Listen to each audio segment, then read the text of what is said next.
Social media responses to the posts I put up along with my podcast links come in three varieties. The first and most welcome are those which engage with what I'm saying by either disputing it, agreeing with it, or presenting me with things to read more about. Some of the books I've read in the last year came from suggested readings in the comments on my work. As for disputes, I can either learn something I don't know, or find out where I've gone wrong in my presentation such that I was misunderstood. The second variety of comments comes in the form of a character attack.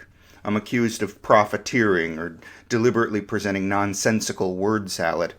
Of course, I've never profited one thin dime off any of this, and I don't see that situation changing in the near future, and I'm certainly trying to make sense, whether I'm succeeding or not.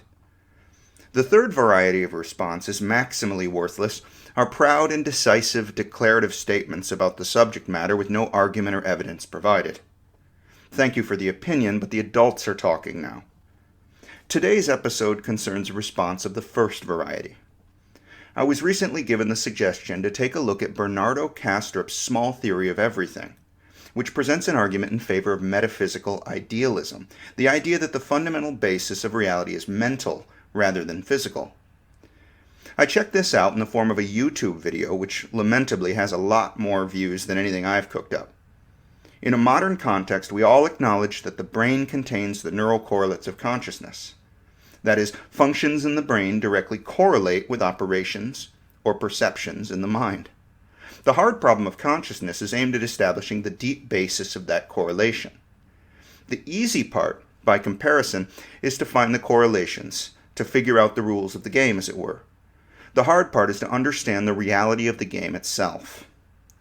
Starting from Descartes, we can recognize that the only thing we know for sure is our own existence, as conscious beings. We see and hear and think about things, and we assume those things to be possessed of real objective existence in a real objective physical world. I am sympathetic to the argument that if either my consciousness or the world is an illusion, it must be the world. After all, when I dream, I exist, and the people and places to which I am witness do not. Ultimately, this whole universe might be a dream I'm having right now. Of course, I'm still made to wonder what I am that dreams. Bernardo Castro begins by dismissing emergentism. He does not deny that properties emerge from simpler properties, but he claims that the emergent properties of matter can, at least in principle, be deduced from the simpler ones, mass and spin and charge. This implies that emergent properties are reducible to their simpler constituents, which obviates the claim that they are emergent. Emergence is generally definable as being more than the sum of the parts, thus irreducible. In any case, Kastrup dismisses the possibility that consciousness emerges from complex integrated functions in the brain. He claims this is an appeal to magic. Let's not dwell on that. Let's see what the man has to say. Kastrup notes that consciousness is a first-person phenomenon, and that the brain is a second-person one. In other words, there is subjectivity and objectivity. He says that the brain is a physical system like the rest of the universe. That's true by definition. He then says that the most natural inference is this: the rest of the universe is also a second-person perspective of first-person experience. Wait, what? A duck is a physical system. It floats. A VCR is a physical system. Am I to infer that a VCR floats? Or that a duck has a rewind function? It's fair enough to compare the universe to the brain, which is what Kastrup goes on to do, but inferring from one physical system that other physical systems share its features is a bit extreme. Furthermore, most of the brain, like most of the human body, does not correlate with consciousness. And that part of the brain, the thalamocortical system, which contains the neural correlates of consciousness, only does so when it's in a certain functional state. We have every reason to believe that the brain continues to exist during states of non-consciousness. But the opposite is not true. Consciousness does not continue to exist during such states. When I think of the universe, it doesn't seem to have much in common with the structure of interactions which occur in the conscious brain. Kastrup compares images of the universe to images of interconnected neurons in a way that I find totally unconvincing. He goes on to suggest that our view of the universe as objects moving about in space is too constrained, as if we were observing from inside of a synapse, with neurotransmitter molecules floating about. The implication is that we are seeing a very small piece of reality with our telescopes. That might be so, but what is the proof of that? And more to the point, how can we make claims about the arrangement of that universe beyond our horizon to complete the analogy to the synapse? Since things are moving about in synapses and things are moving about in visible space, there must be more space which is arranged like a network of neurons? Kastrup quotes the theoretical physicist Lee Smolin, who made the panpsychist observation that everything might have intrinsic subjective characteristics just as it has external measurable properties that we can describe scientifically. Then he references a short article in Nature by Richard Conn Henry, a physicist at Johns Hopkins, which claims that quantum mechanics demonstrate that the conscious mind is implicated in the collapse of the wave function and therefore in the production of reality. Henry goes all the way to announcing that the universe is mental and spiritual, not material. He says that when pressed, physicists agree with this picture. I've yet to notice that. It looks to me like Henry holds a mental interpretation of phenomena. I'm open-minded, but I'm not ready to take that leap along with him. I have argued that consciousness should serve a function, that it should be able to make a difference in the world, which means it should be able to exhibit causality by some means. The collapse of the wave function in quantum mechanical terms might be a mechanism for that. I don't know. But that does not mean that it is like something to be the universe. Finally, Kastrup takes up the case of dissociative identity disorder, DID, what used to be called multiple personality disorder. Before going on, I'll share some research I did on the topic of DID. I found it rather difficult to find credible recent literature reviews. But I immediately noted, not surprisingly, that these papers tend to point to controversy in the diagnosis. The review I'll share from here is from 2008 by Simone Reinders, who distinguishes among iatrogenic, traumagenic, and pseudogenic explanations of DID.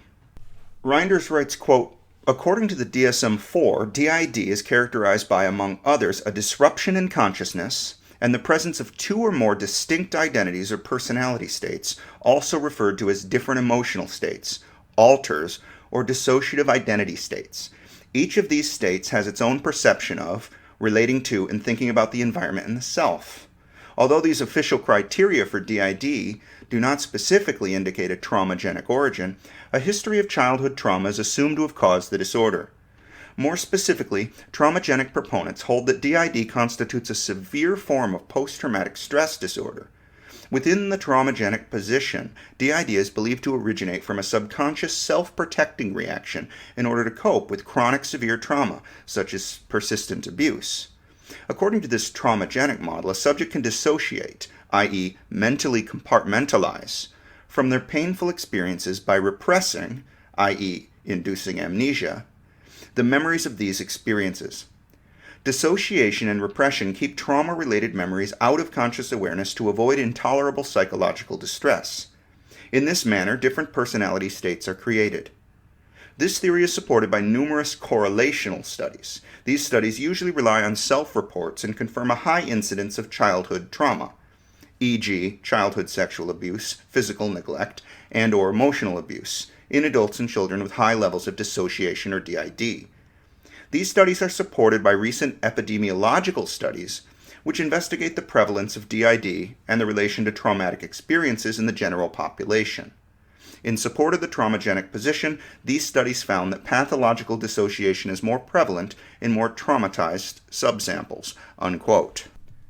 I wonder to what degree these studies looked at the tendency to confabulate among traumatized versus untraumatized subjects. An increase in childhood trauma among those diagnosed with dissociative identity disorder, especially established by self-report, is not evidence that the cases are traumagenic. Next, I'll share a piece on the iatrogenic case. Reinders writes, quote, the iatrogenic proponents assert that DID is manufactured during, possibly suggestive, psychotherapeutic treatment, often going hand in hand with the creation of false memories and the creation of separate and distinct identities. The iatrogenic position does include a reference to memories of a traumatic past, but it states that these are manufactured during psychotherapy, while in contrast, the traumagenic view is based on the traumatic past being genuine. Indeed, from an iatrogenic view, the very existence of dissociative identity states is questioned. This often leads to a biased presentation of facts, research, and/or literature. Representative of the iatrogenic position, including a literature review, are papers by Piper and Mirsky, which were followed by consecutive responses from proponents of the traumagenic view. This shows that even after the official recognition in the DSM-4, a consensus on the diagnosis and therapy of DID remains elusive, and supporters of the diametrically opposed iatrogenic and traumagenic position still engage in passionate debate. Actually, within the iatrogenic view, two situations can be distinguished. One, subjects emulate DID on a subconscious level, or two, subjects emulate DID on a conscious level. In the first case, subjects are convinced, i.e., by the therapist, that they suffer from DID. Consequently, they believe that they consist of multiple personalities without having conscious control over their situation. Therapeutic dependency, high suggestibility, or high fantasy proneness may contribute to the effectiveness of the therapeutic intervention in the creation of DID phenomena. In this case, subjects genuinely believe that they suffer from DID. Therefore, this is a subconscious process, as they are not aware of their simulation, and in that sense, the therapist bears full responsibility for the generated DID. In the second case, subjects actively simulate DID through conscious intervention to satisfy their therapist. Therefore, displaying DID symptoms is consciously chosen behavior, but without any ulterior motive other than to please the therapist. In a more general context, conscious DID simulation is referred to as malingering, and is therefore described in the pseudogenic section below. Conscious DID simulation is also increasingly included as a control situation in empirical DID research. One of the best-known DID cases, Sybil, has been found to have been a manufactured iatrogenic case of multiple personality. Reiber, 1999, discovered how easily the fine line between self-deception and deception of others can be crossed when wanting to make a dissociative identity disorder case no matter what. Sybil was manufactured through hypnosis, pentothal, and a close emotional involvement between subject and therapist.